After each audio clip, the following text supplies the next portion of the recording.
Hello everyone, সকাল সকাল চান সেরে নিয়ে খেয়ে নিলাম টিফিন। মুড়ি, কড়াই সিদ্ধ, তার সাথে ছিল ডিম। তো আগের দিনে মোচাটা ছাড়িয়ে রেখেছিলাম, এই ভিডিওতে সেই ক্লিপটা অ্যাড করে দিলাম।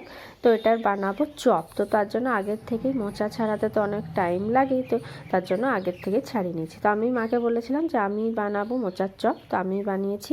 তো এটার মধ্যে দুটো আলু দিয়ে খুব সুন্দর করে পুর বানিয়ে নিয়েছি। তারপর এটাকে চপের আকারে শেপ দিয়ে গোল গোল করে এটাকে প্রথমে গড়ে নেবো। তো একটা একটা করে গড়ে নিলাম, আর এখানে সমস্তটাই চপ গড়া হয়ে গেছে।